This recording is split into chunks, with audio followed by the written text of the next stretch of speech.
Okay.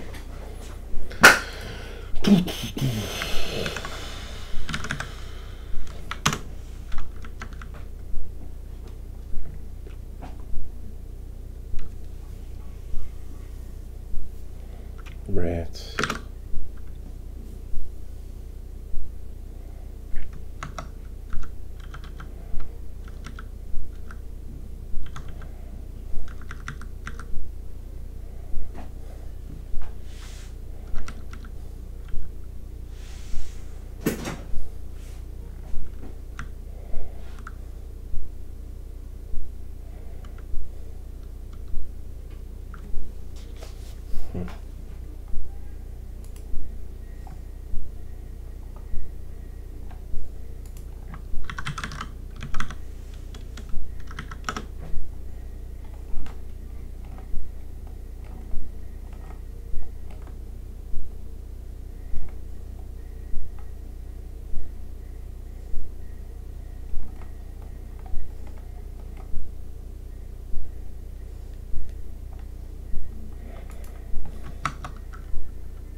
Hey, hey, Marcus. Not sure where we last left off. I was gonna have this like music going on. Yeah, so trying to remember where we last left off. Honestly, I don't really remember. Okay. So unfortunately, not too far past that. But we have now like the quad. Like now we're starting to split things into different scenes, so we'll be able to like have different renderers. And there was like a bunch of stuff with that. I don't really remember exactly. Yeah. Oh, and dealing with the like the issue in Rust of these like temporary matrices that we have to use because the WebGL API needs API whatever needs it as like a mutable vector. So honestly, I just don't remember exactly where we left off. But yeah, that's the basic gist of things. Of like, we have the quad render, and now we want to build one that loads a texture. So it's also like, splitting stuff into scenes. Problem is, I'm stuck on this whole thing of like having different scene names and returning a like anything that implements this trait of a scene, and it's like I'm fighting the Rust compiler right now. So if you hear the tone in my voice, that's what that's about. Is like, why doesn't a box of a dynamic? So I think the solution here, once it's like determined by like these strings, so it could be like anything that implements scene. I think it has to use a trait object for the return, and I think that has to be boxed. But I don't get why this is giving me problems. I'm gonna make it maybe a little simpler, just for like starters, and get it down to like one. Maybe just return the option box in scene. So I'm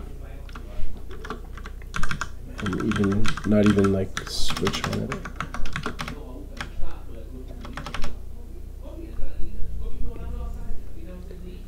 Yeah.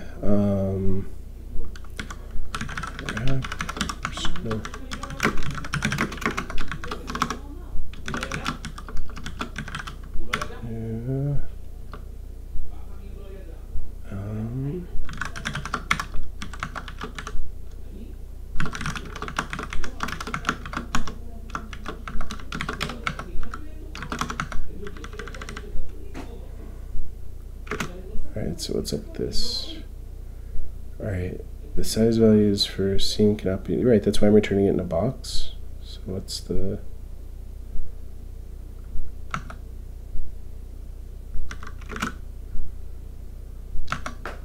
Alright, fine, let's go to quad scene and change that up.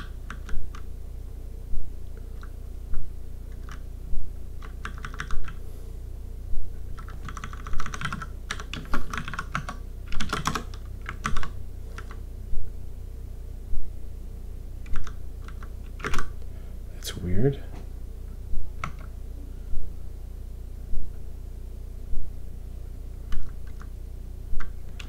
Let's take this even slower.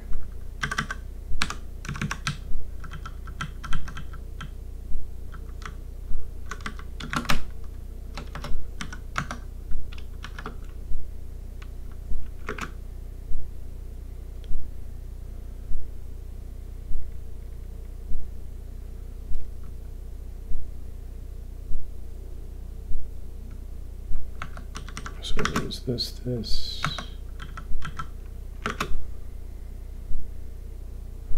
What? No, it's not. Oh, right. Oh, yeah, it's a result. So yeah, why is this giving me problems?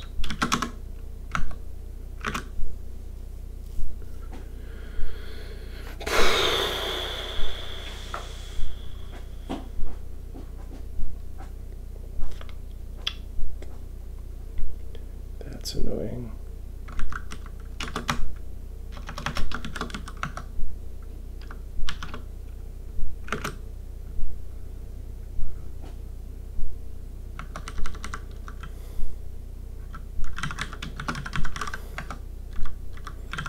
it like this. This for sure I don't think we want to change.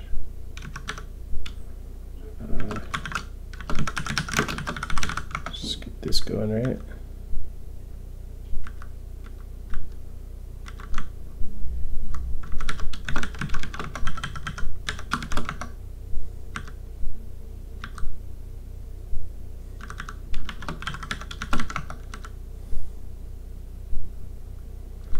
Okay, so far so good. So now the question is, why is this not, like, that should work?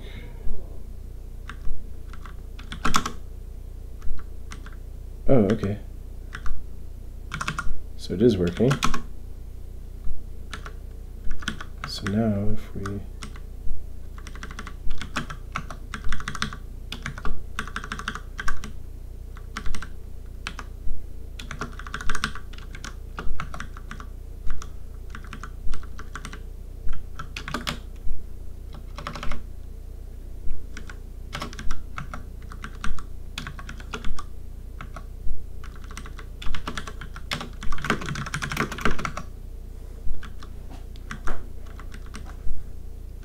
oh, all right. I don't know what I did differently. I guess it was just the... Oh, like they're trying to wrap everything up in there. All right, whatever. You know what? If it ain't broke, don't fix it. Cool. So now...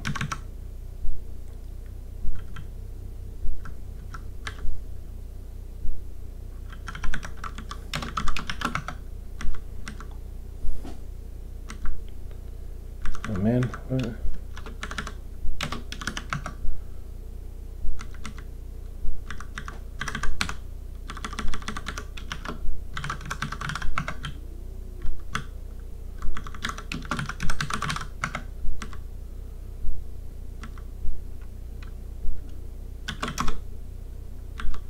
That sucks. What's going on here? Let's get a look at it. Oh, I think I didn't move the... Yeah, no wonder. All right. Because I had to make this... Oops. So Marcus, I'd hope that in the next, like, let's say half hour, I should be, bringing it back up to the, where I could open up the browser and see stuff again, and then start moving on to the texture loader stuff. Hoping half hour. Well, let's see.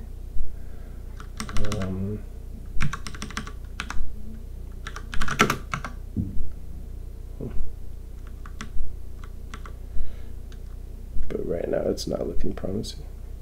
Yeah, I think there's going to be a few steps to it, because like we have to load. I mean, we'll get there, but like there's a few steps that are not built into the WebSys stuff. I saw, like I did a little preliminary looking into it. And like, for example, like we have to load stuff in a image DOM element in order to like get like an off-screen image element in order to get the web browser to parse it as like a proper image. I mean, I guess alternatively we can maybe look at some like like JPEG, PNG, all that decoder stuff, but I don't think there's a point to that because also I think that there's probably optimized stuff like in the browser to do all that, like in the engine in C or C++ where they built the browsers in. But anyway, yeah, we'll get there. What is going on here? Okay, let's go quad scene. So yeah, right now it's just hunting down the errors. All right, so I'm going to make these match the same thing I'm doing in the other one. I don't know why I boxed these up earlier. I don't seem to need it now. Quad render texture data. What is that? Failed to resolve.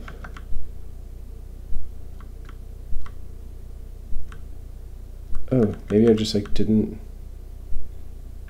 Oh, that was the other thing, was like splitting up.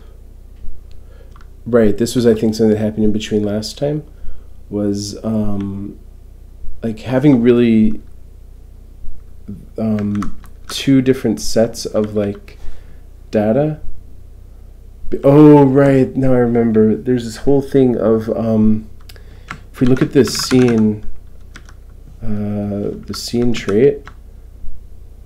So in the tick, it needs to get a mutable reference to self, right? Like every tick, it needs to update, its data. And then if we look at like the quad, see, let me just open this in a new. Actually, here we go. So if we look at the tick, so yes, we update that in the render data, but rendering itself, right. We could only we couldn't pass. What is the issue? Right. Okay, I see. Sorry, I'm like every second I think I get it, and then like I realize I didn't get it, but now I think I got it. Is that the WebGL renderer in each thing? I'm going to say this out loud because I totally forgot this, and I know that this is going to trip me up again. That the WebGL renderer, we're storing it as an RC, which inside of it has a ref self, like the whole interior mutability thing. But the flip side of that is that the outside of it is immutable. That we cannot pass a mutable WebGL render instance around. We have this like RC, like managing the actual ownership of it. And so when we tried to update the like render data and render at the same time, I wasn't able to do that because the render data needs self to be mutable, and there is no way in Rust to have part of a struct mutable and like to pass a struct as like part mutable and part immutable, like because as I'm sure you know, but this is like kind of like a new way of thinking to me of like mutable here. It doesn't really mean like mutable as much as it means exclusive access. So if we're saying like we have exclusive access to part of it and not exclusive access to the other, like it doesn't really work. Like you can only have one. Like if it's mutable, like that's it. It's one thing is going to be updating it. So yeah, so I had to split that out, like having the render step separate from the like updating the data steps, that I could pass this around and unwrap it. Like basically if I tried to pass to reference self.webgl renderer from within the update, I think that's where it would break down because it would try and borrow it. Anyway, whatever. I spent like a long time messing with it and I couldn't get it to work, and then I asked on the Rust forum and someone helped me out, and yeah. Wish I could explain it better. Like obviously the fact that I can't explain it well means I don't really understand it. So maybe like as an exercise for myself later, I'll try and like write it out. But I know at the time it made sense. And it turns out actually that at first I was like, this is kind of ugly, like having to have a separate, mutable like data structure. But it turns out actually that's really nice, of like having like updating the data in a separate step and then rendering is just its own thing. And theoretically, I think it might even be something that we can like then optimize later. Of like WebGL, you can have worker threads, and maybe we can like update all the data in parallel and like do all the rendering, not exactly in parallel, but anyway, yeah. So I actually don't feel so bad about it. It's pretty not bad. Yeah, where was I here? We had this thing. Errors. Okay, quad texture instance data. I'm guessing it just doesn't exist. Like maybe I just like didn't create it yet. Examples. Rust. And, oh yeah, and also all the refactoring of the scenes and stuff. This whole hierarchy. Okay, quad texture data. What's that about? Okay, this doesn't seem to be a... Oh, yeah, all right. Let's... All right. Texture data. That's... Okay. Did that like just fix all the errors? That looks like it. Okay, so now if we go back to the lib, where was it? Oh boy.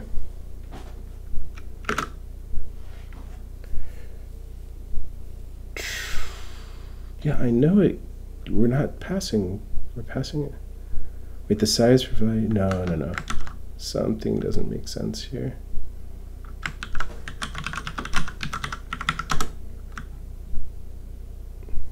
Texture scene, yeah.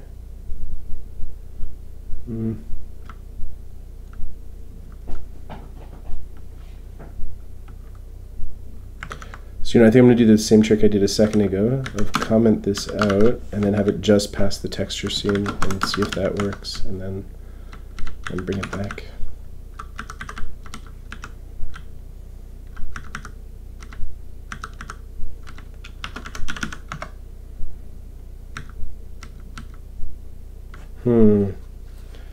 That's not very comforting.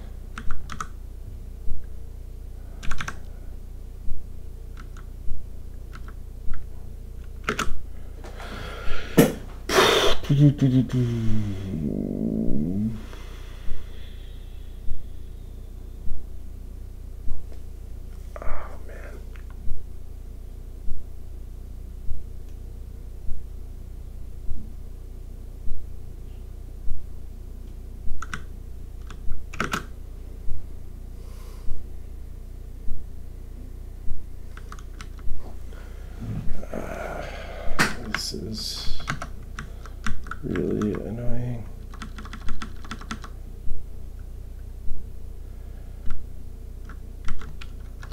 Okay, so I mean, what? All right, so this is, yeah, okay, it's a trait object.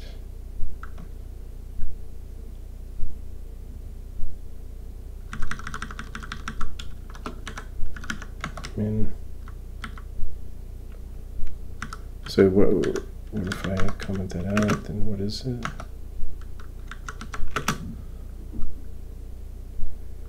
Okay.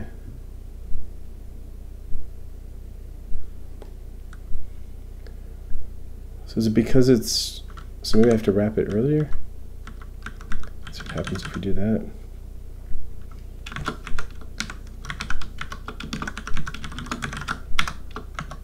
Do that.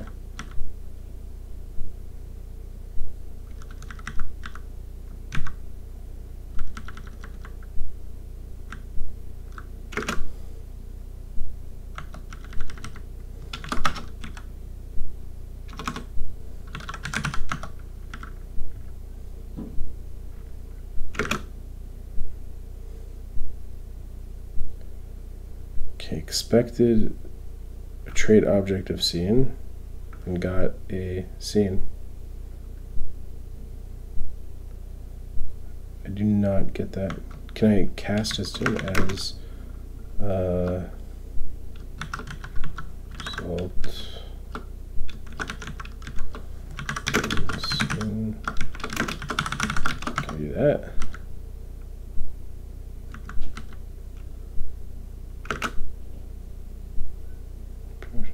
From a trait.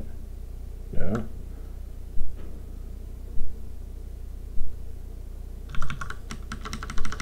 This is super annoying.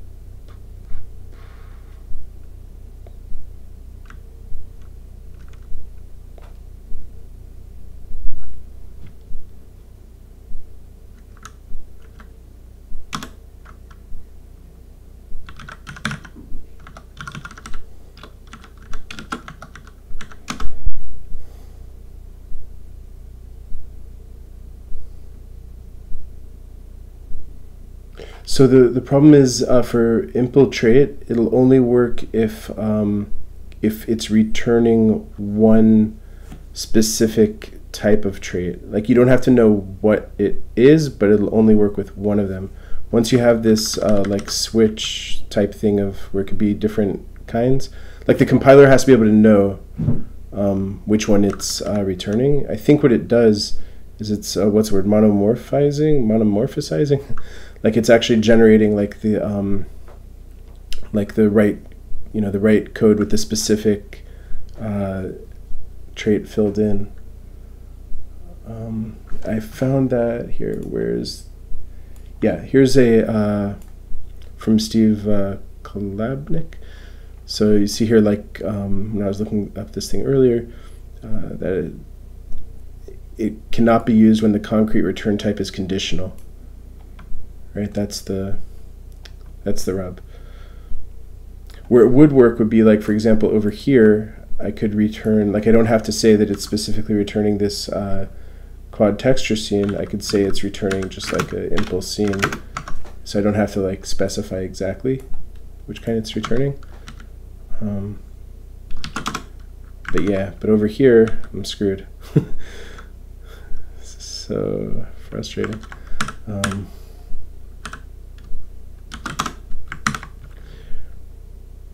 I guess what I could do though, I feel like there's something obvious I'm missing. You know, like if the compiler's fighting me this hard, I feel like I'm just like not doing something the right way.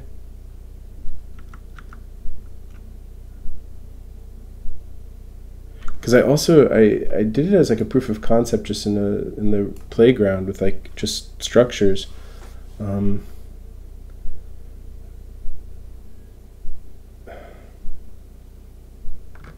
Maybe it's because basically if instance data, quad texture data, no pointer icon, no. Maybe maybe I'm getting more info here.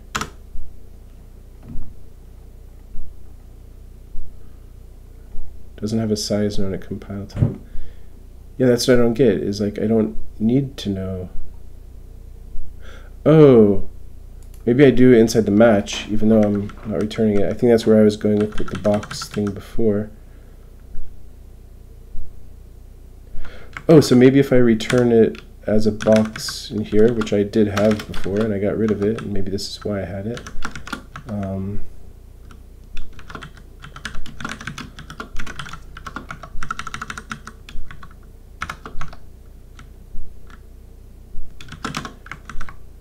Okay. All right, so now it's coming in as a result box. That's just like match. Like what? What's its problem now? I mean, oh. And the truth is, we should just be able to return that.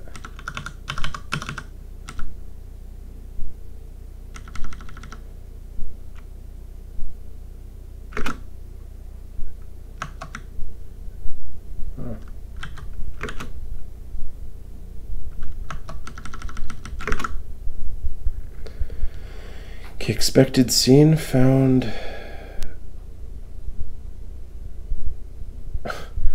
What? This doesn't make any sense.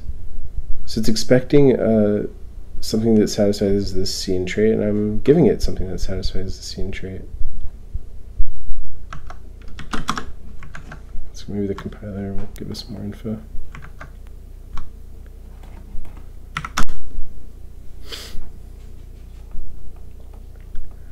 Okay. Expected trait, scene, found struct. Alright, that's already a different one. This is crazy.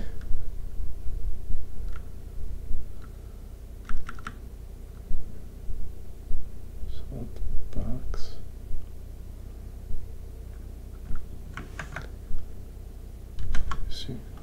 Google that. Okay.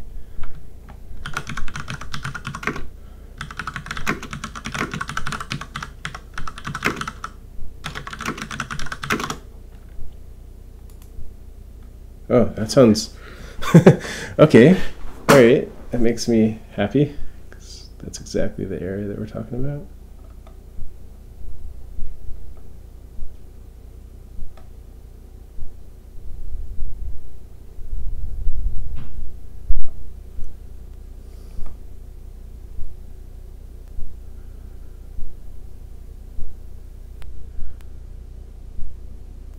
it.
Description.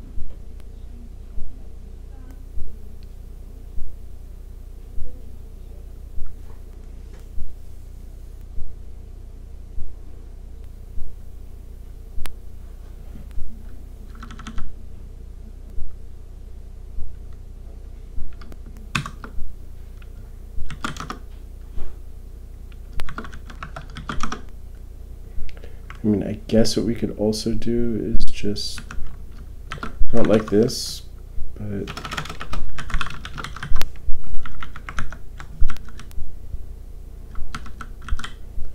if we do this.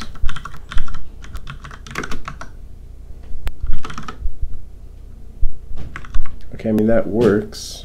I really don't like it though.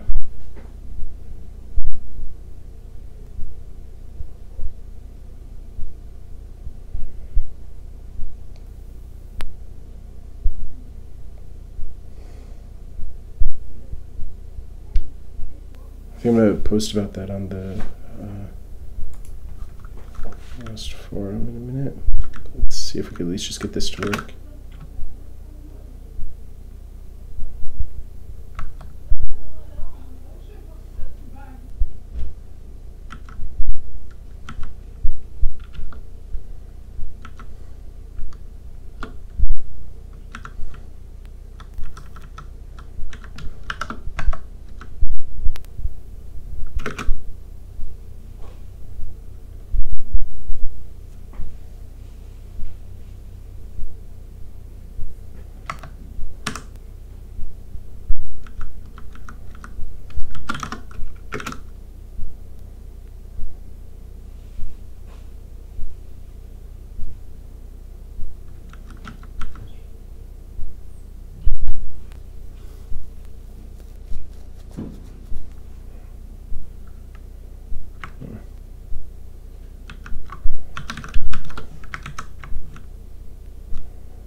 Can't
do that, right? Yeah.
What? Move?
Okay, it seems like maybe that'll work.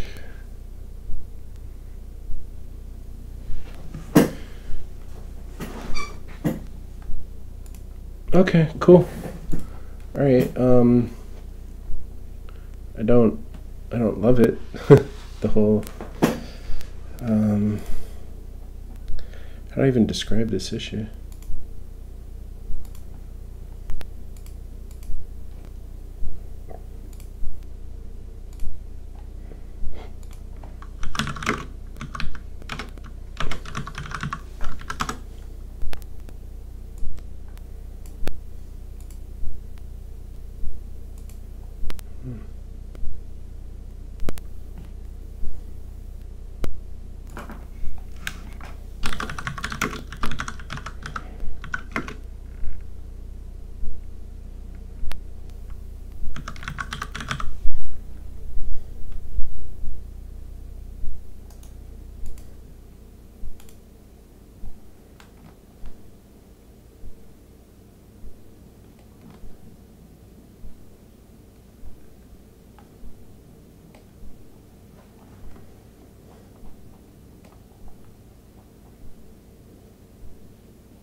Yeah, I did.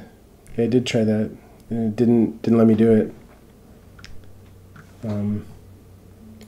Here, I'll kind of. Yeah, I could quickly try that again. So if I do on the quad scene instead of returning didn't scene. Yeah, I also was able to do it in the playground. I don't know why it's not working here. So if we do this, result, right box, do scene, and error. Yeah, so it's telling me non-primitive cast.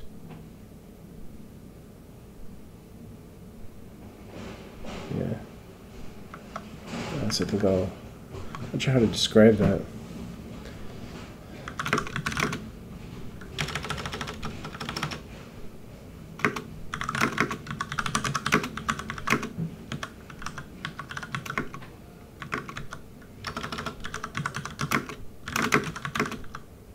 How do I say this? Oh, you know what? Oh, maybe because, oh, to put in the second arm also? Yeah, I mean, I even if I just get rid of the second arm, I think,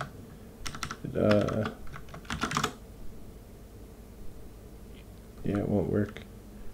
I do want to, here, I'll add it in just to be sure.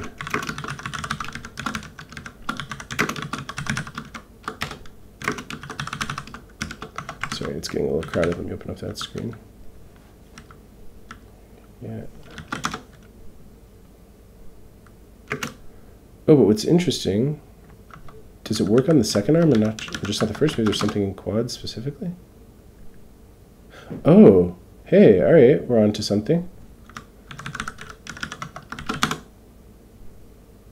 Ooh, all right. So it's something specific in the quad one. Okay, why is that? Let's go hunt it down.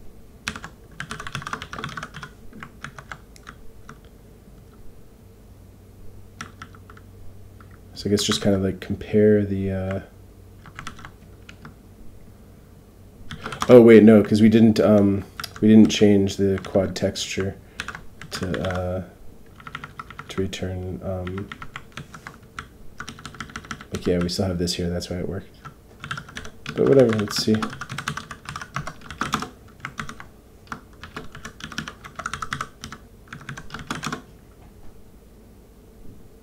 Nope. I do want to see if I could duplicate it in the playground. I guess it's worth trying to see just for like even posting on the forum. All right, so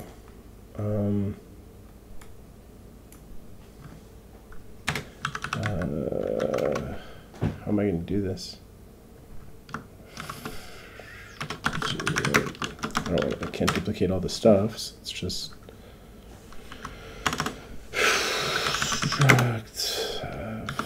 foo.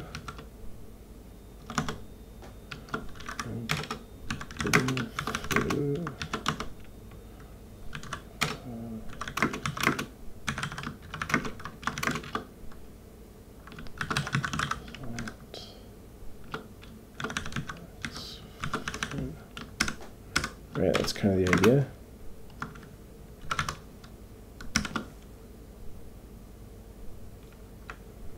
Whatever. Right. You know, we should let it own something.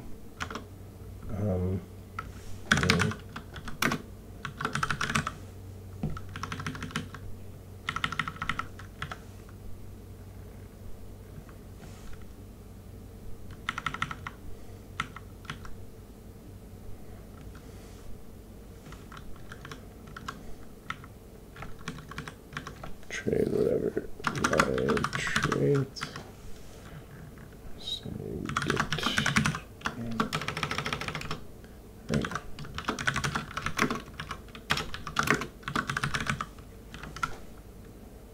Right. I forgot how do we do that here?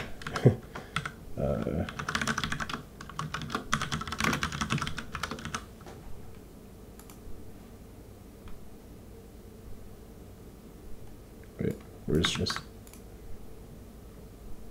okay? All right, what are the issues here? Okay, missing type concentration. What? Oh, all right.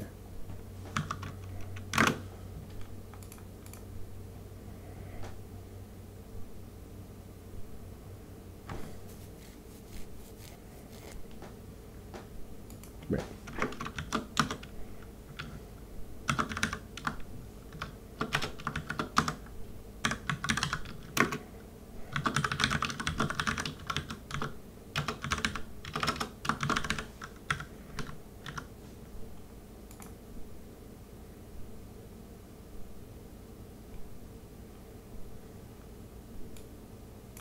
Just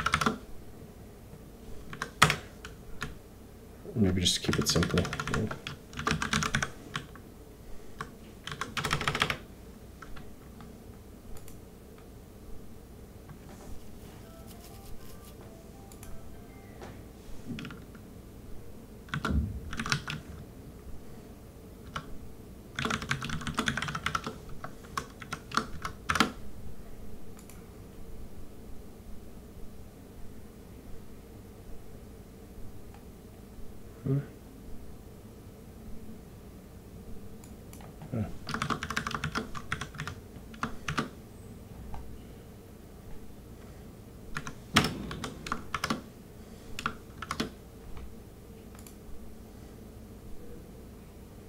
What?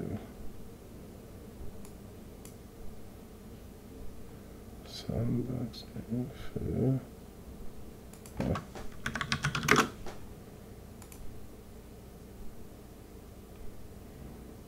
I'm just gonna break. Oh, I had this outer. Oh, man, I think I need coffee or something. All right.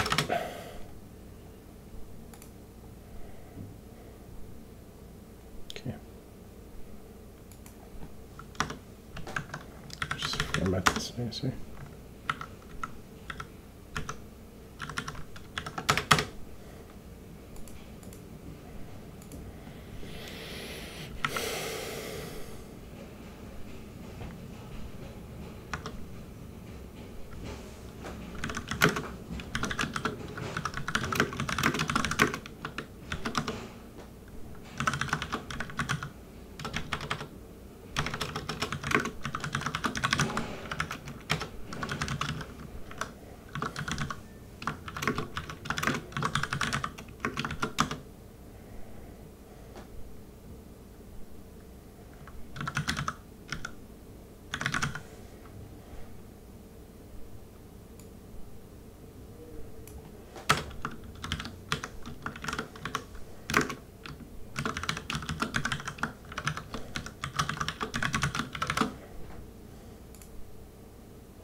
Okay.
Is that what it is?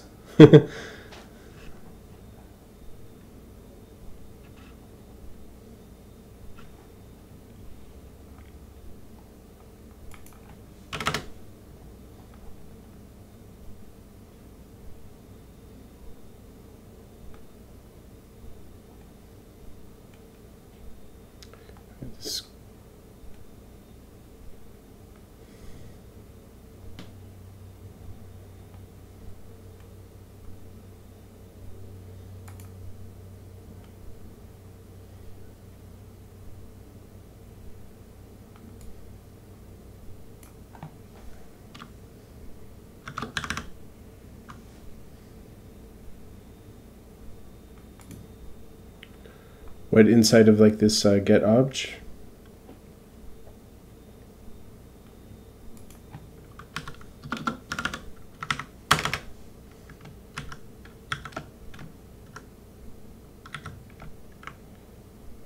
Right, which would be what I would have here. Like that's like the match would be in here in this mockup. So just make sure this is right. Okay.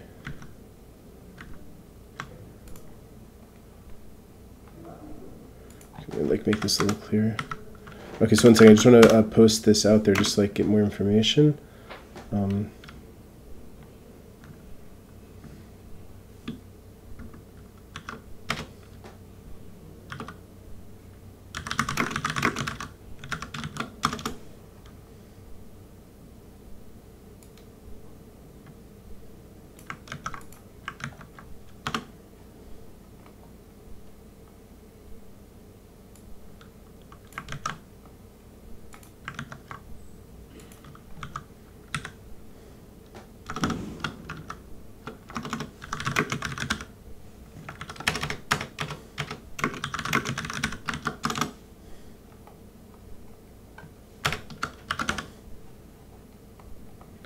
So option and tree.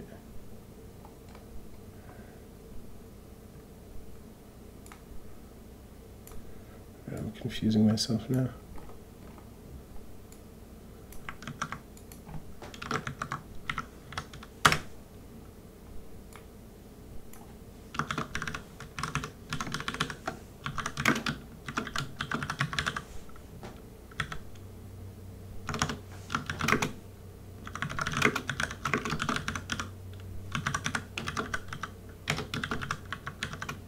Wait, no, something isn't making sense. I'm messing something up. Anyway, you know what? I should just duplicate the actual case I want, which is that foo should return a box foo. Okay, and this should return my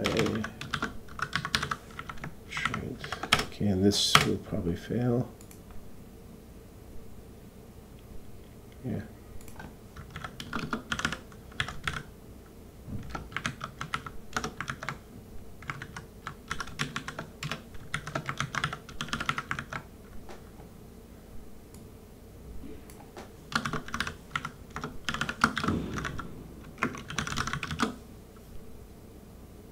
You know what? So wait, let me duplicate what you were talking about here. Actually, that'll be a better example.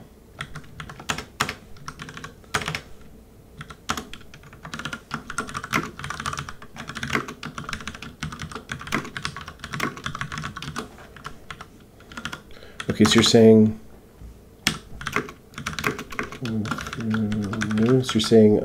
destructure the option, all right? So let's unwrap it, and then cast just the box. As box, something like that, and then some.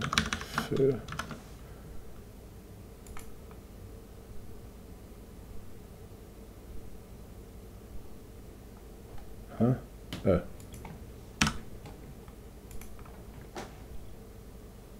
Cool, that works.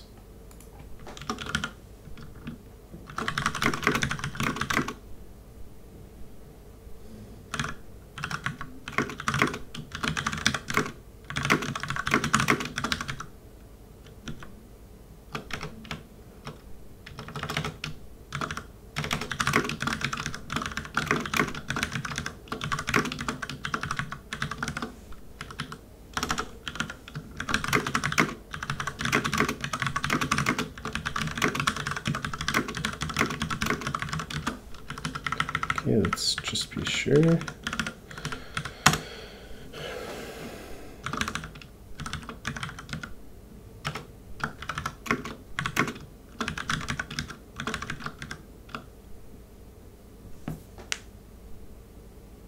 Yeah.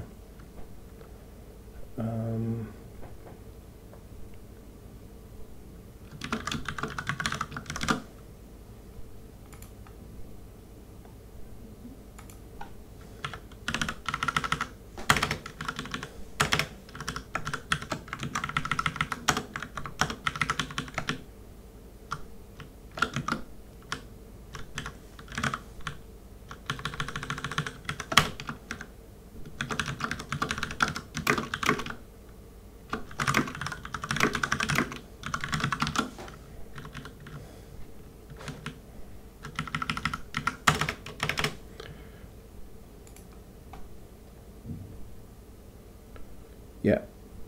Okay. I just want to make sure before posting this that I didn't, mess something up here. This should fail. Whoops. Yeah. And this also fails. Okay.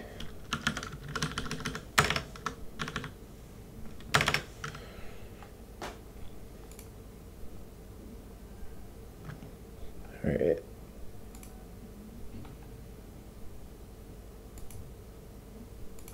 Here, I'll post this here. I'm just going to share this on the forum.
Okay.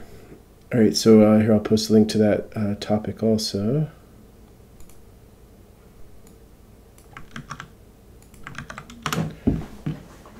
Cool. All right, thanks for the tip of the destructuring. I think for right now, just to move along, I'm going to leave it as, well, it is ugly that they, I don't want to have the, yeah, I'm going to use your solution instead of the dynamic, like the scene creators shouldn't be returning like din, like the generic trait thing. That's just weird. So, okay. All right, let's move this back out. All right, Produce will be able to do something.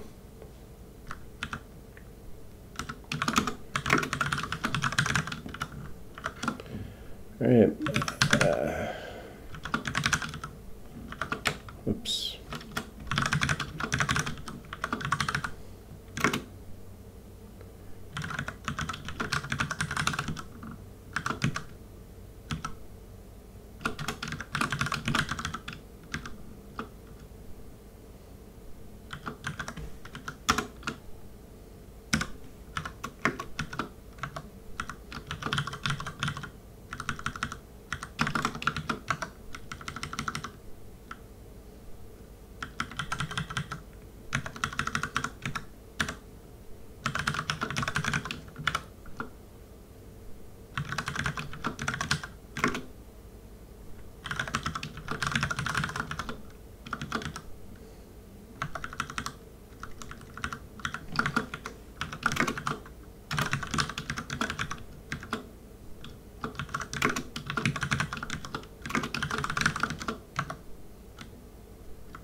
I guess what I could do is make like a little helper function, right?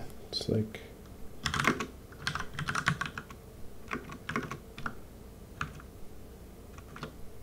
yeah, I don't know.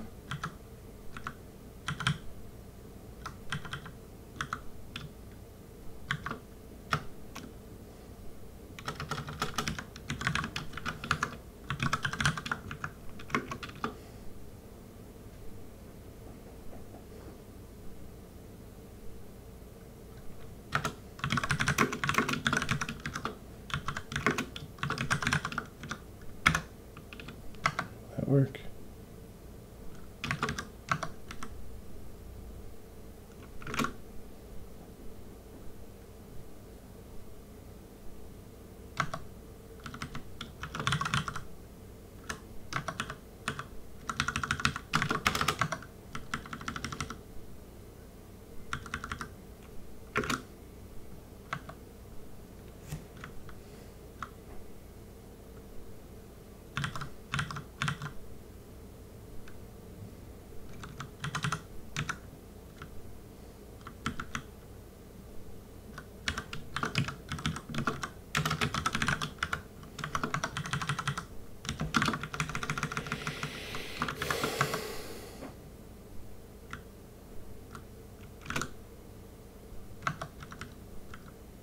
Hmm. Oh. Okay. That's not so bad. If it actually works.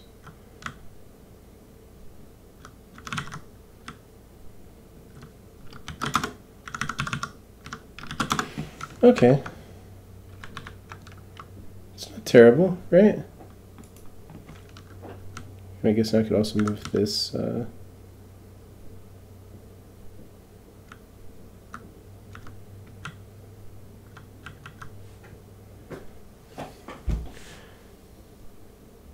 Can I take it out of the box? No, no, because it needs to be in a box so that it knows where to point to. Right.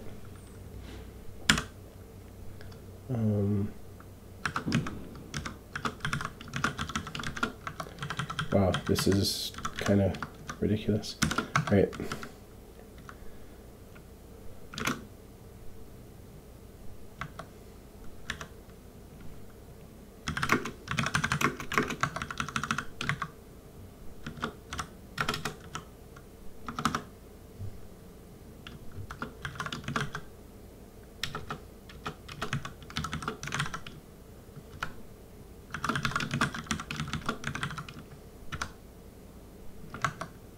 you know what?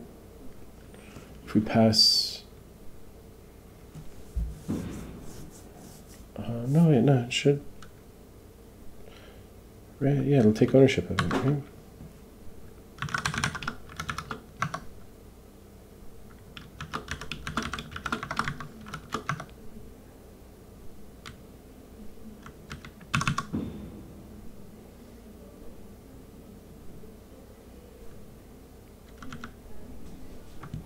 Cool.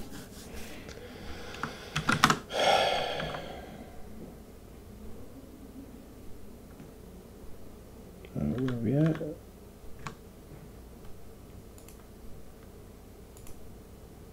Nice. Okay, we're not dealing with any cleanup yet, but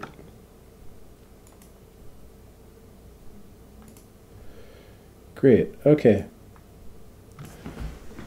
So I was thinking that yeah, now we're on to at least let me check this in because at least stuff is working. I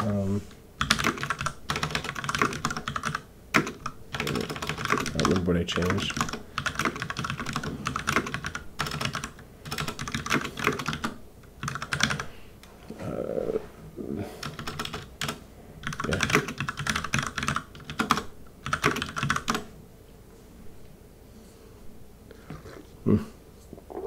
I made this mistake before. Let me just quickly not.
Cool. Okay.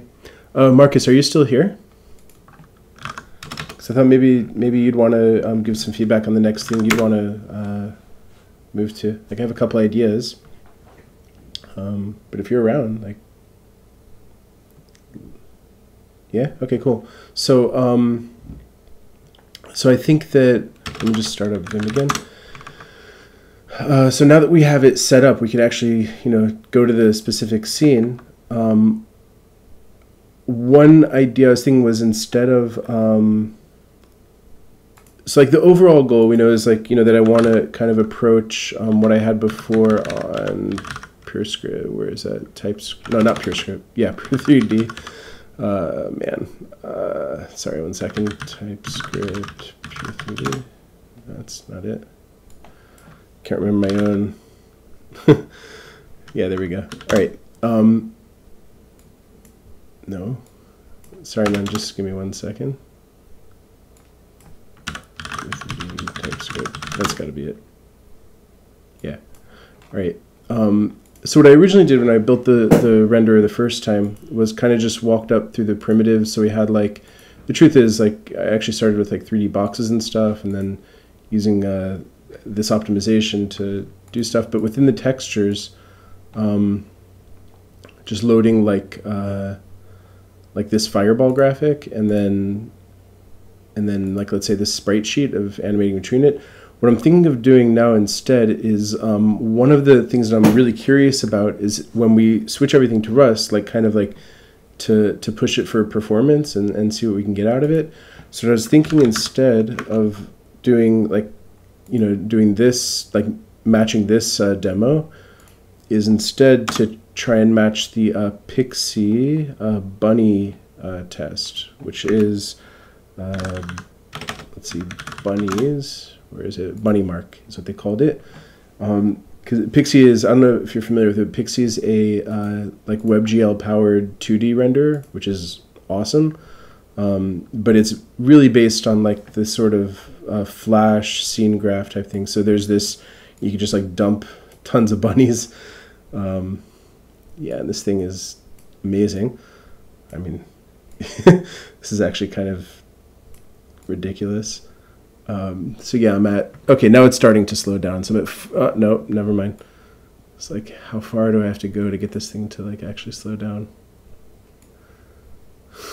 So anyway, I was thinking of like kind of duplicating this test. All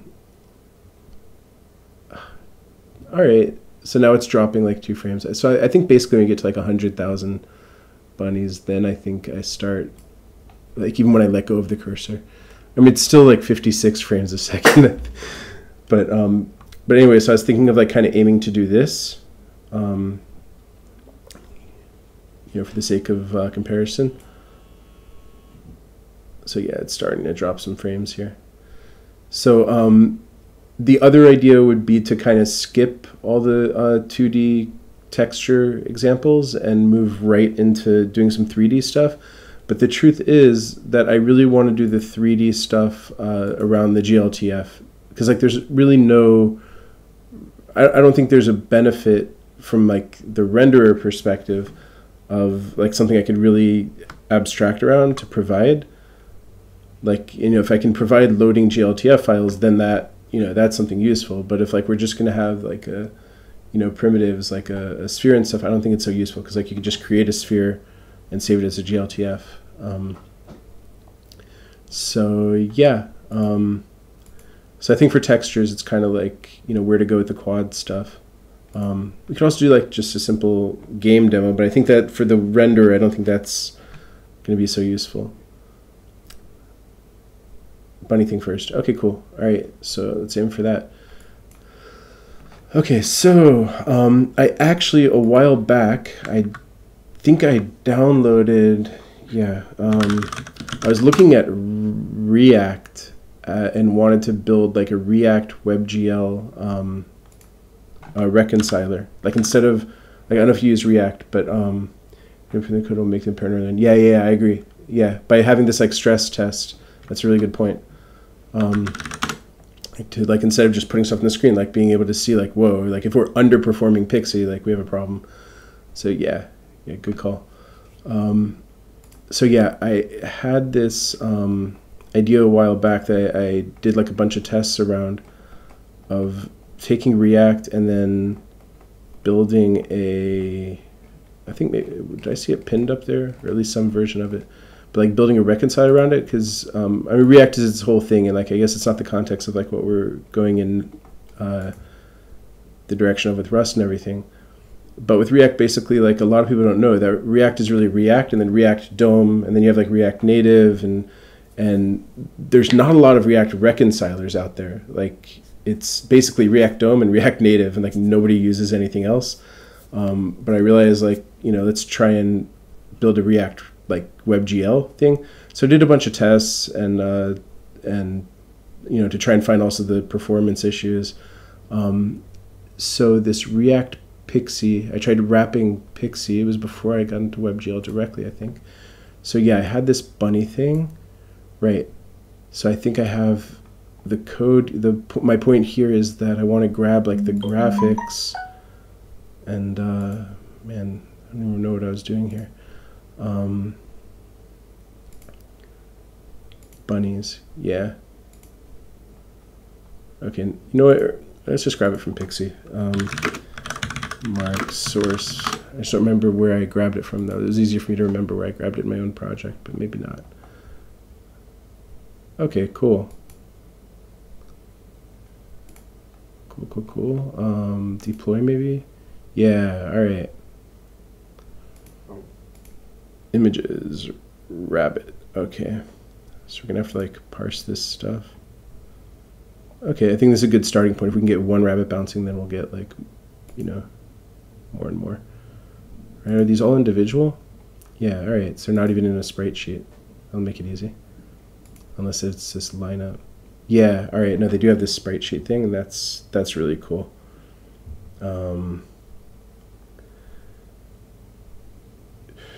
I think that's actually deceptively important, because when it's all in one sprite sheet, then I think we can do it all in one draw call by using this one texture and hardware instancing. Oh, shoot. Okay. Yeah, that's the big difference. I forgot to mention that.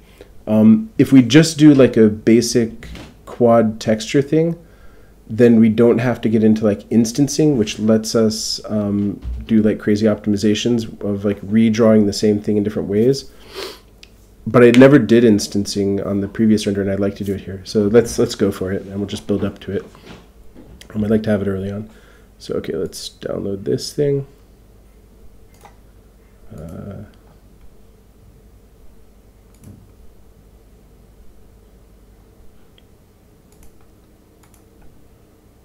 Downloads. Oh. Yeah, I probably shouldn't be like blasting all that to the world. My pre-divorce finances. Yeah. Let me just open that, I guess, in another. That's kind of funny. All right.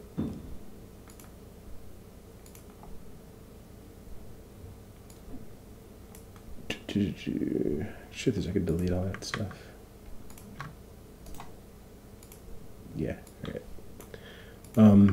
So something that I also have is this. I mentioned before, but we're gonna have this like assets folder. Sprites. Let's create folder. Bunnies. Oh no, I have to make a local CDN thing to load it up. That's not a big deal. It won't take long. All right. Let's see. Or maybe I already have that going. Local CDN. No. Yeah, I have this kind of stuff in another project. Just 1 second. The idea is that I don't want to pollute the main repository with like all these assets, especially as we start adding 3D scenes and stuff. It's going to get so heavy. And I'm not great with Git and stuff, so every now and then I'd like end up just like wiping everything and recloning it. So whatever, it's just a convenience thing to have it in a separate folder. Then I could also reuse it between different projects more easily, which is also cool. Okay.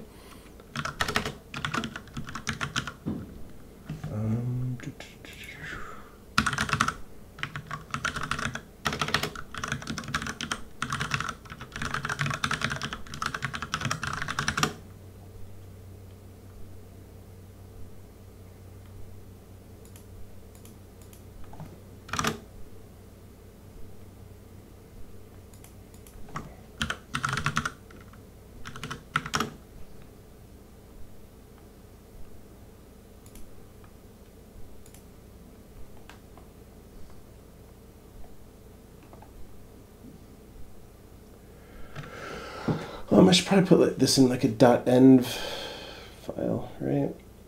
Yeah, that's sort of annoying, but okay, let's do this like in a better way. So this is just silly system setup stuff, right? Local CDN, call it.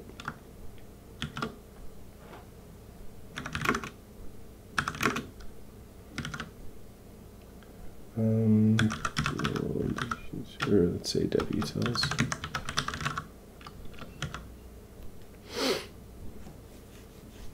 Actually, it's node.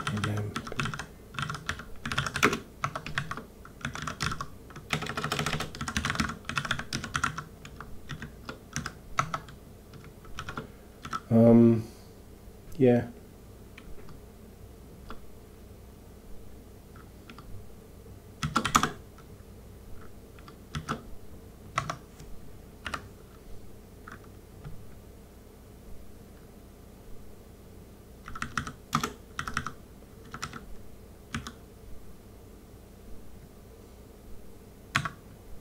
Yeah.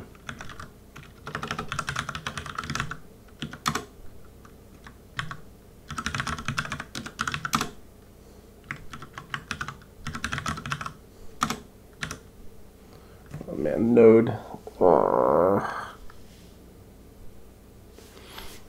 Switching languages. Yeah, let me see. I got,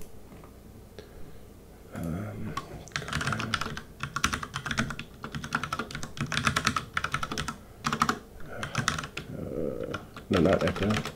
Is it Echo? I think, let me see if I got something else over here. Console.log with my, okay, console.log. Process cdn.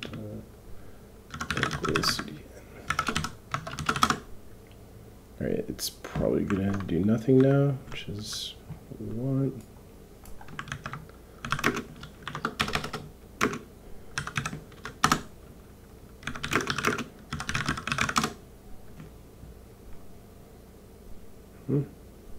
.NET. Okay, cool.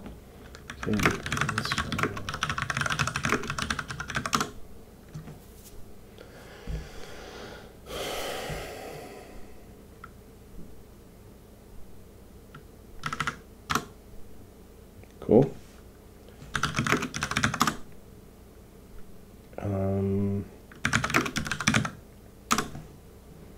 We'll just set this to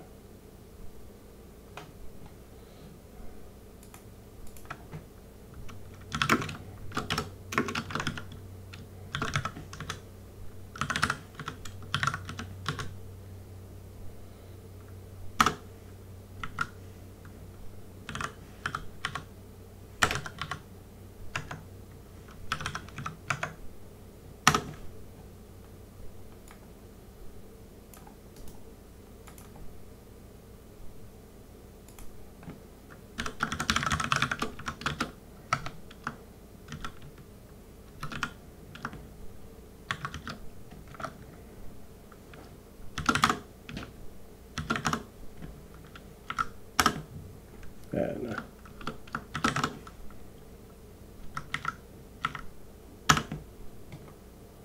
Cool. All right. So now I have.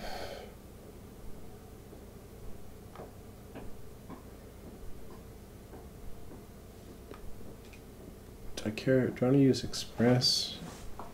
Might be nice just to get files up, but I think HTTP server. Oh. Yeah. Run the dev side of it, so you can just use Express, I guess. So, whoops. Oh no, I hate it when this happens. Vim. There's something like I use caps lock as my oh man, what's the word? Like escape key in Vim, and like sometimes things get weird. Like I have something set up to that it should take control over it, but it doesn't always work. So I'm just gonna restart it.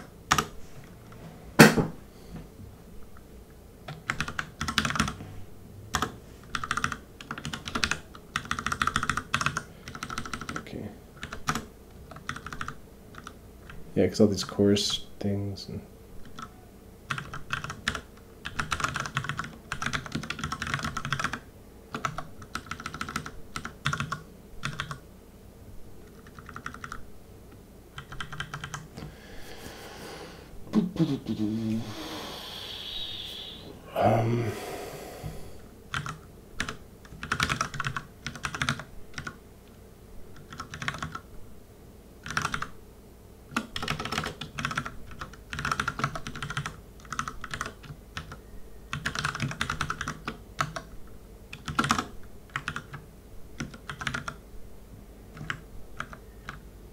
Ooh, that shouldn't have turned up. I have to make sure I have it in .git ignore. Okay.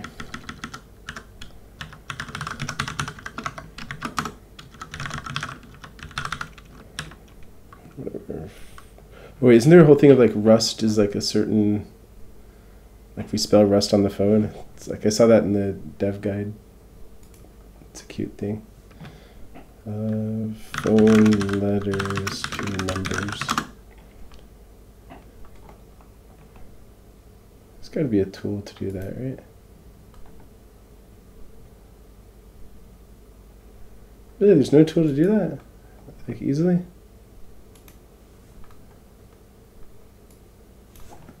Okay, here we go. Let me bring this over. So let's say WebGL. All right. Or we could do Rust. Yeah, 77. That's what I was thinking. All right.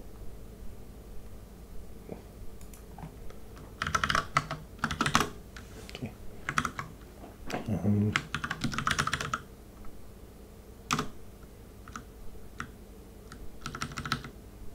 We're not even using half this stuff. Right, whatever.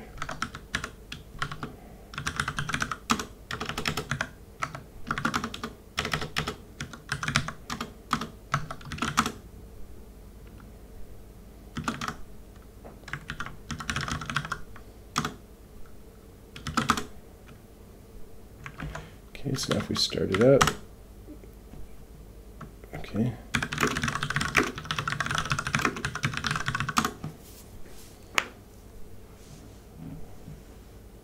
Express is definitely overkill for this, but whatever. And we could also have like little static HTML files, I guess, and stuff. All right, it doesn't matter. Oh, so someone responded to the forum.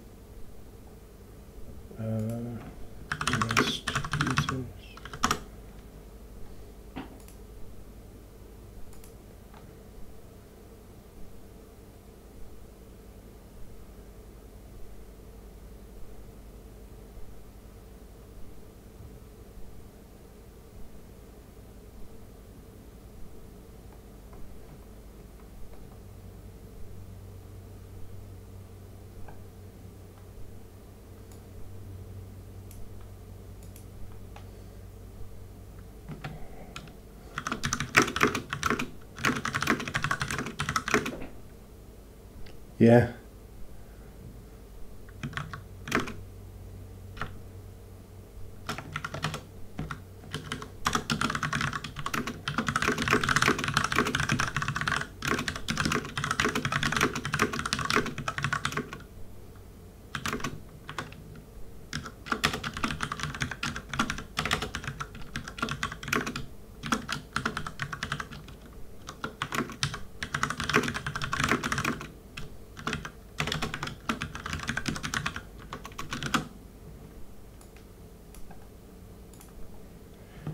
All right.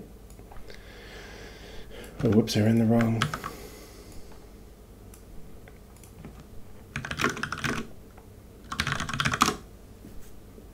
What? Oh.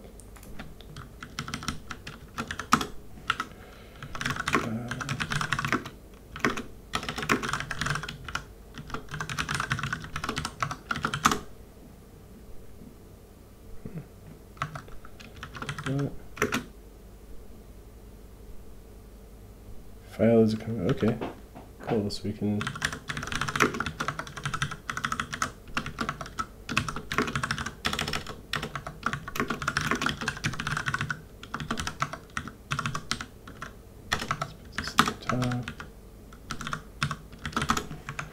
Okay, let's got ourselves a little file server, except it doesn't work.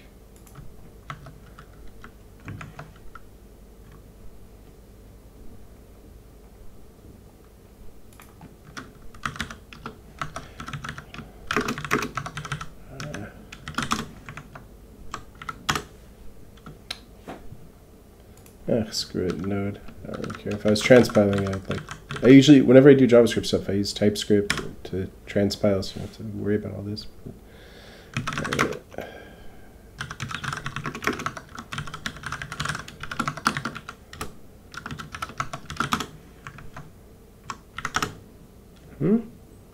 Oh, cores.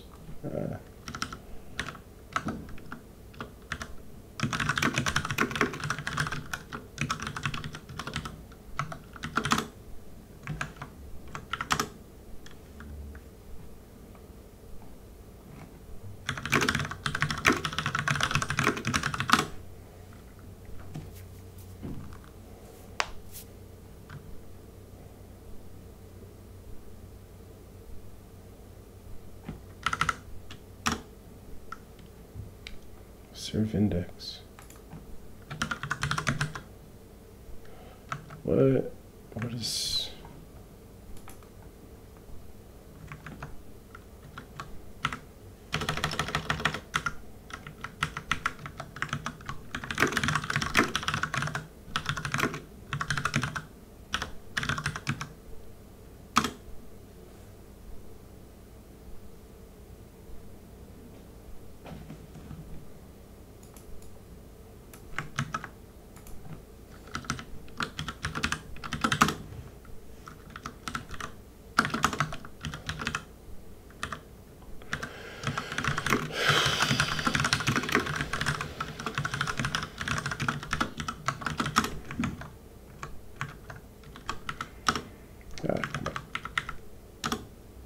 What? Local path. Where is it?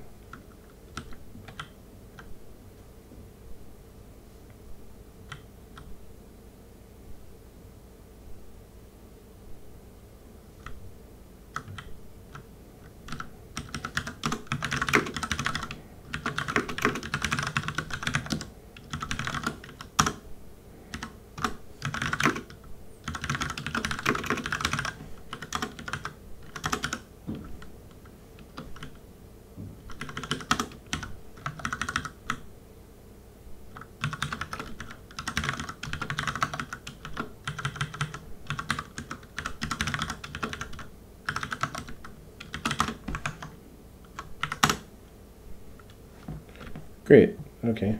So now if I bring up the browser, here's our browser window. Yeah. So it should get, damn it. Why is that?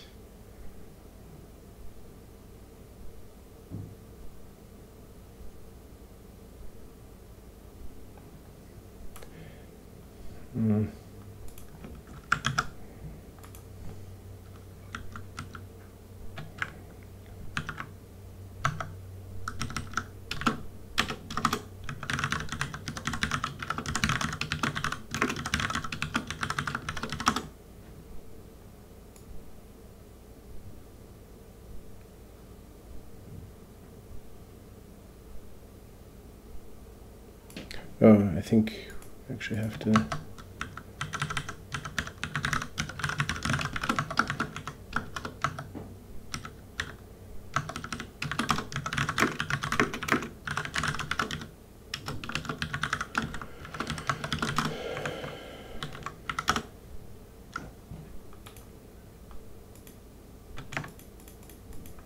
That's annoying. Oh, we already did that. Home to come. Oh. Alright, that's... Yeah, alright, fine.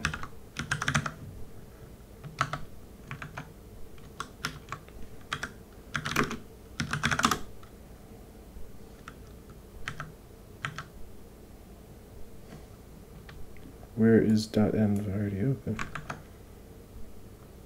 I have another. What? So I'm just gonna quit stuff.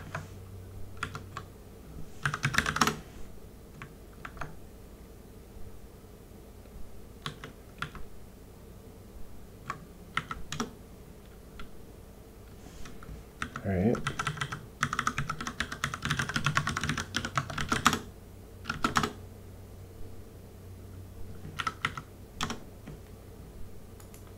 Yeah, okay, great. So now we have our file server and we can go into sprites, bunnies, and get our lineup. You know what, it might be a good idea to start with just one bunny.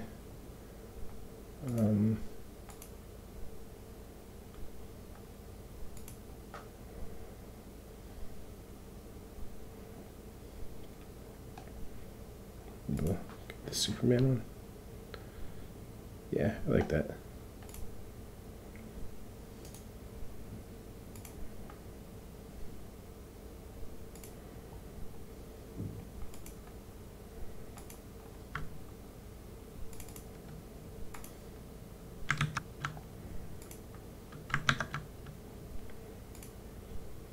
Okay, so we should have.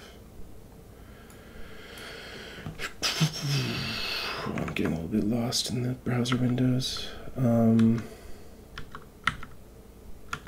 let's close these out.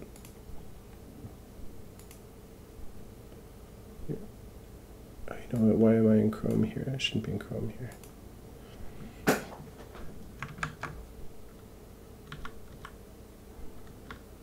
Yeah, all right.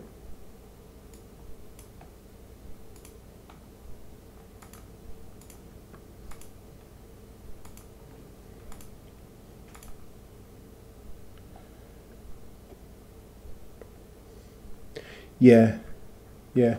I've been on OS X, like on Mac, for a really long time. I just recently switched back to PC, and was messing with Windows subsystem for Linux because I like using Vim, and it was just like the I/O issues were affecting the speed.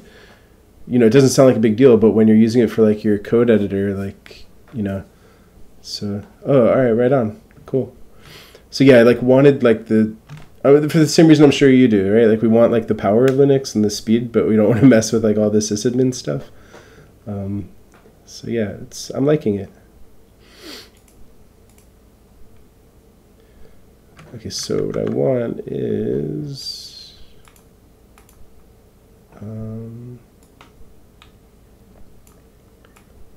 right. We have to change the package.json again to launch the when we're in dev mode. npm run all -p. This is a nice little convenience thing. This npm run all -p will run like all these things in parallel, and then when you quit it, it'll like quit all those sub npm tasks, which is nice. cdn.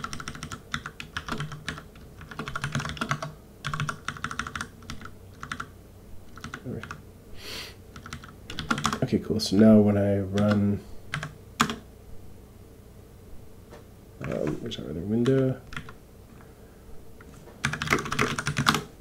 Whoa, that's not good. Oh, right, it's in the. Oh, I have the folders backwards. All right. Examples. Integration tasks. Okay, this should launch everything. Yeah. Where's our Firefox window? Okay, localhost. Right. Okay, we'll get there.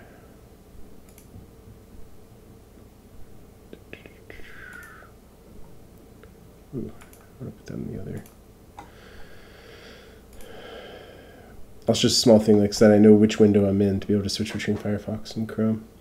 I think I'm going to take a break for lunch pretty soon. Like once I can see that at least we can access the bunny, I think it's a good time to like take a break for lunch, and then I'm going to come back and hack some more.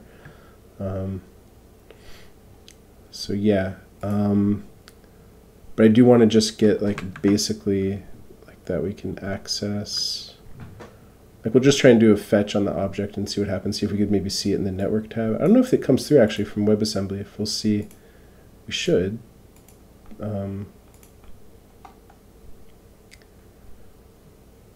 Yeah. Huh. Anyway. Oh wait, no, we want to go up a folder.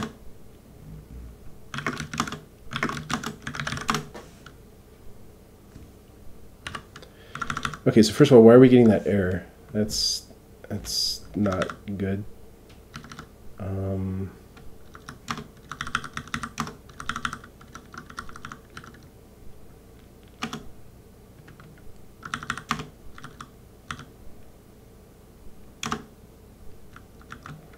All right.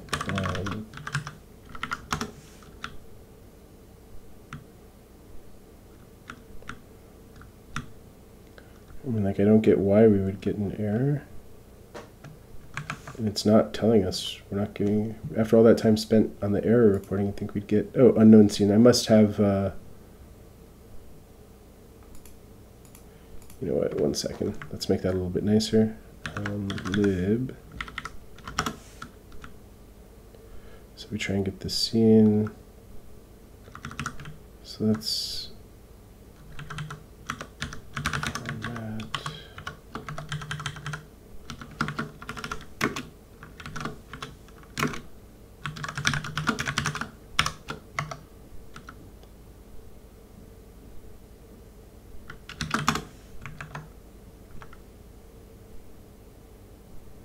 Unseen textured quad, right, without the underscore.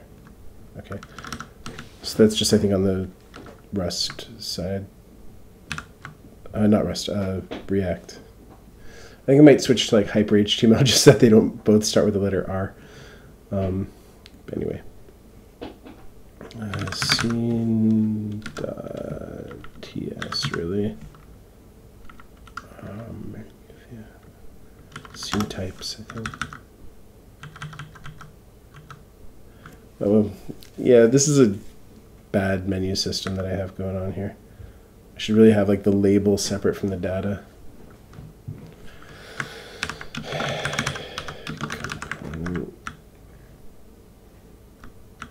But I could just add that in here, I guess.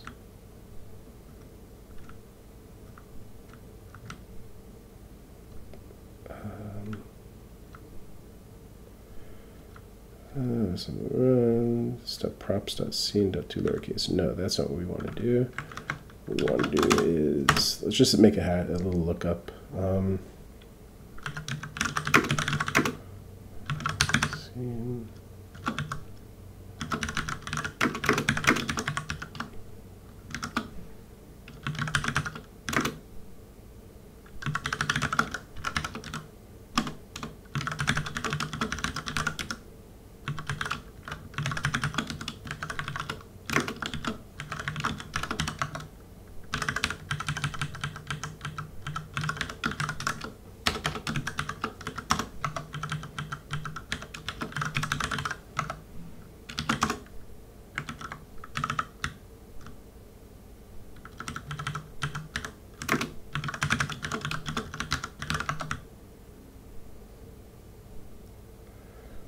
Was it?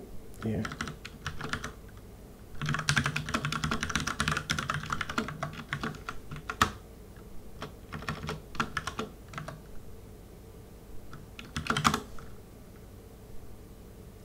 Cool. All right. Oh yeah, you can't see it, but we have it. Okay. So this is just, I mean, so far we just have the code from the previous quad thing. But now at least we're, whoops. Okay. Quad texture data. All right. Wow. There's gonna be a lot of stuff to get into. First of all, I think this is the first time we're getting into async stuff, which might actually make it that we have to change the types of this, like, because it's gonna bubble all the way up, that we actually want a future of an error. Wow. Okay, that's a big deal. Yeah, we definitely want a future of an error because like loading stuff is going to affect all of our scenes except for the most basic ones.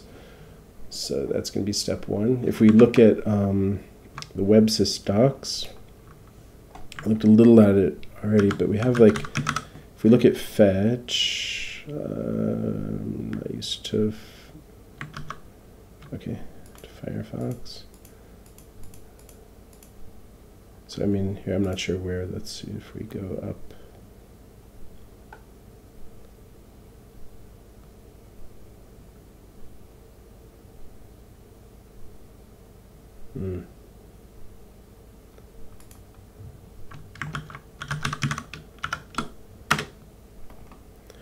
I feel like this is probably something that they have an example on, like how to do a fetch.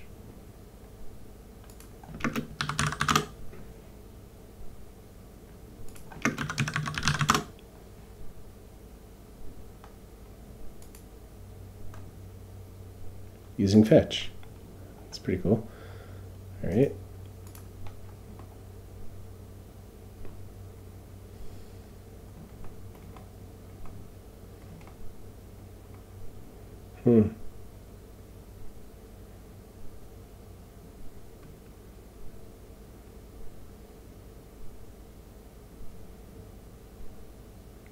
Oh, nice. Okay. So it's like this whole fetch with request. I actually really like that. I personally don't like fetch. I like using XHR and then just like wrapping around it. In fact, I wrote a little library called Fluture Loaders that uses the Fluture thing, and lets us have like nice little wrappers for use. It's a whole different like topic, but the whole like Sanctuary, Fantasyland, like functional JavaScript library stuff. So there's a wonderful library called Fluture. So I wanted to do like web requests with it, but I didn't want to wrap fetch. So we might end up, if the Rust WASM thing also kind of uses the same methodology, I think I might want to rewrap that, and then we'll just pass results around and use the same sort of approach. Like here I had here, there's XHR. So for example, we just have like redefine these like top level types, which this will carry over straight into Rust basically.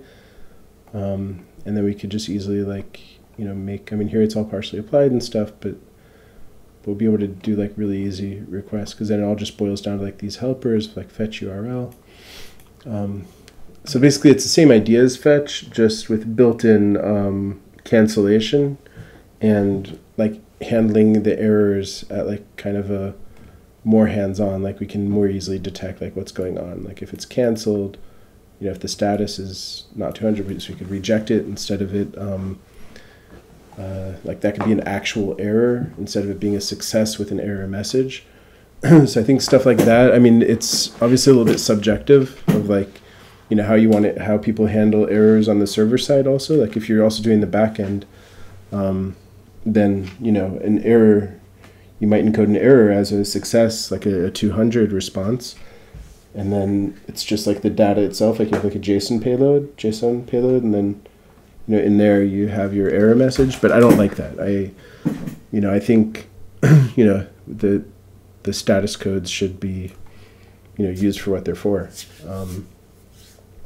And then if it's a rejection in the actual result pipeline, that's not the same as an exception or a panic.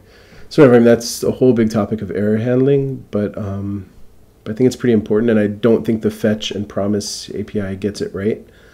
I mean, it's not my idea. It's like, you know, there's a lot of, like, you know, talk about it, I guess, out there. But anyway, I'm curious to see how the Rust WASM WebSys thing wraps around it. So we have a request, and it seems at a glance that they're also doing some sort of like wrapping. But it's supposed to be a one-to-one, oh man, how do I guess I could just scroll down until I see request, yeah. Because, yeah, they just map it from the WebIDL, like from the, okay, the fetch API. Okay, fine.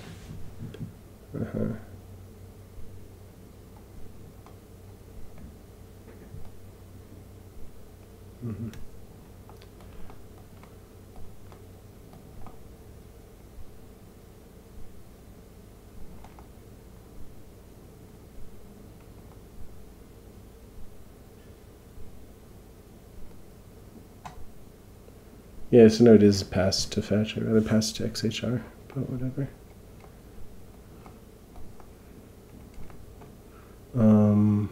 Maybe let's see if, but this doesn't really matter. There's no, like, you know, we're not trying to build a robust HTTP fetch replacement. But I am curious if they have, yeah.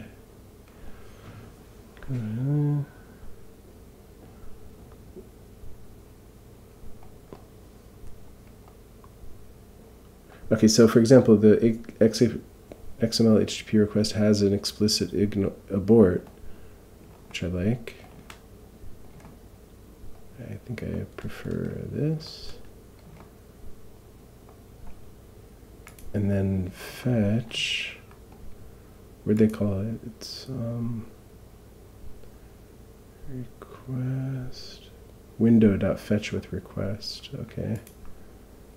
So it'd be on window, and then fetch.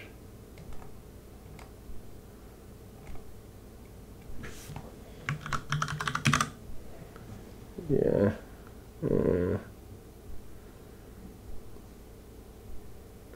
No, because then you can't pass down easily a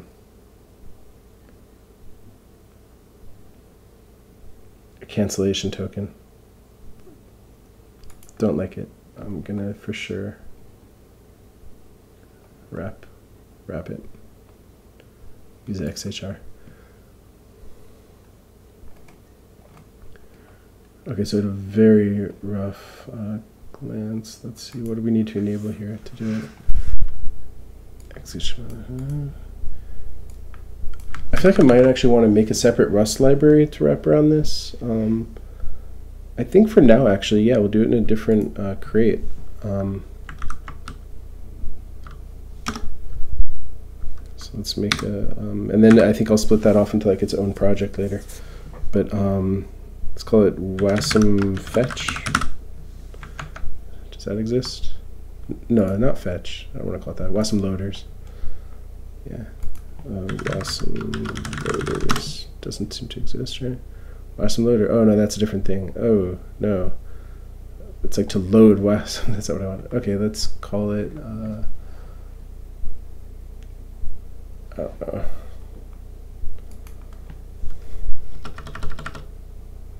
WASM XHR. No, because we want to load other stuff too, not just XHR. Let's WebSys loaders, I guess. WebSys loaders.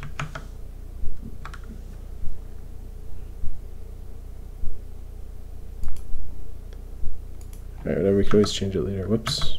Okay. WebSys loaders. Whoops. I'll move that to under here. All right, cargo.toml. The truth is, let's just copy it from.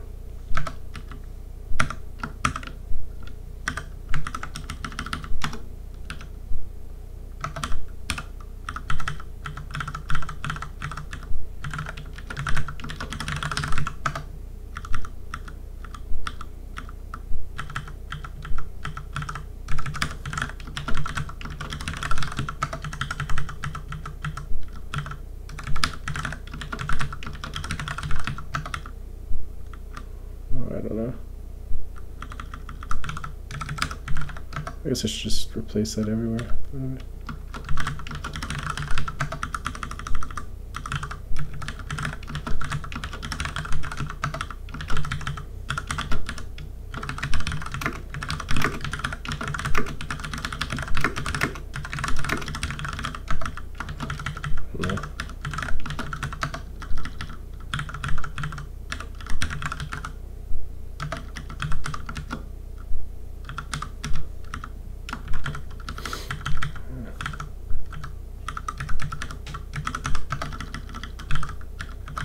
Whatever. Do this properly another time. All right. Dependencies, yeah. I don't know everything we're going to need, but we know for sure we need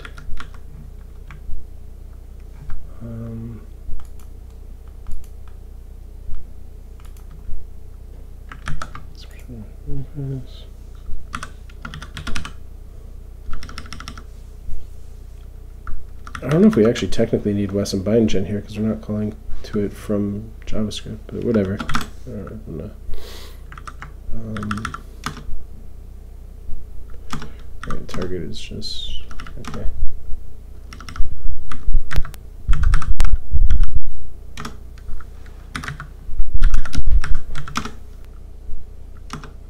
Right, lib is just going to export the stuff, right? Yeah.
I mean, this approach kind of served me pretty well.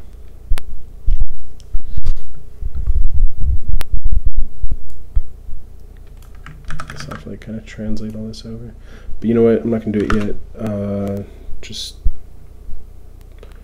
quick check.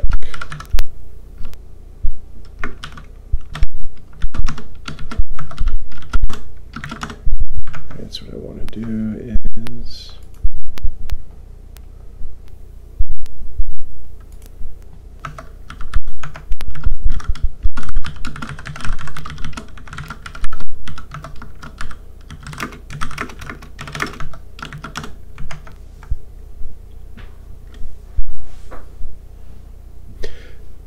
yeah, this is going to be important because then we're not going to load everything through XHR. We're also going to add image loaders to get our texture. So it's actually going to be, I'm glad we're setting this up.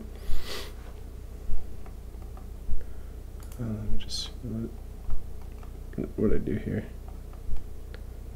On ready state change. All right, on.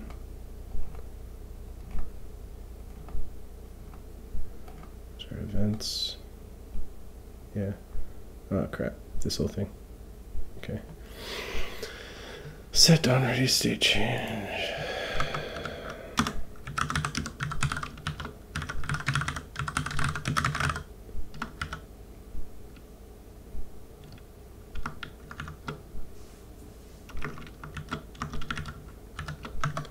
I think DOM handlers. I think I have an example here. Yeah.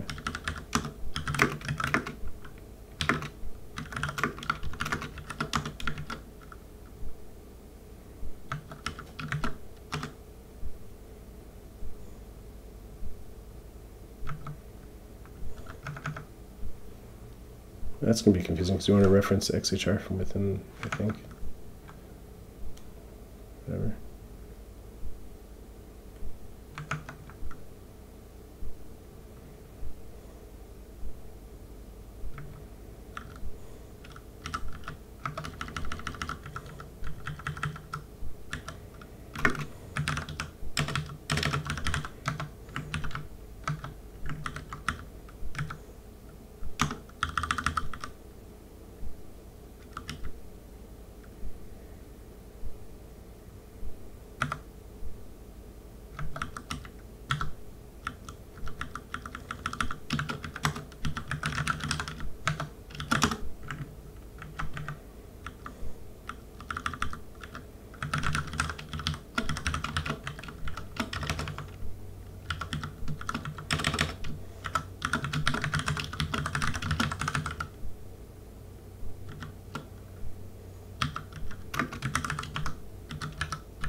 better later, but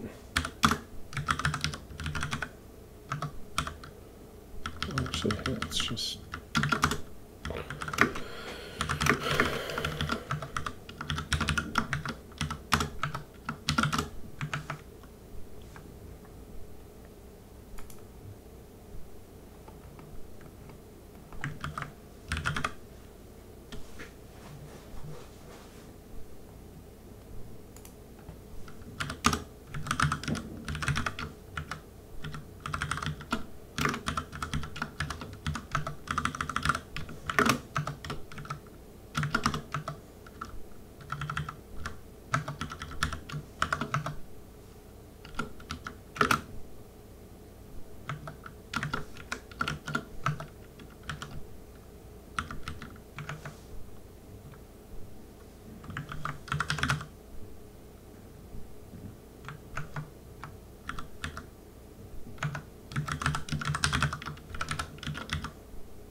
Okay, got XHR.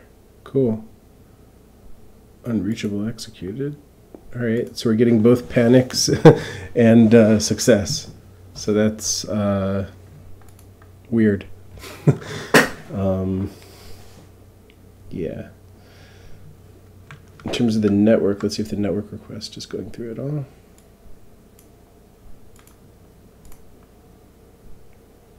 Yeah, it's requesting the bunny. So that's cool. All right. Yeah. All right. So I'm gonna go out for lunch. I should be back in about an hour. I think I'll have some more time to hack away at it. I'd love to get texture rendering today, even just get this bunny on the screen, so that we see the difference between the two shaders also. So yeah, that's a big goal. And yep. See you later.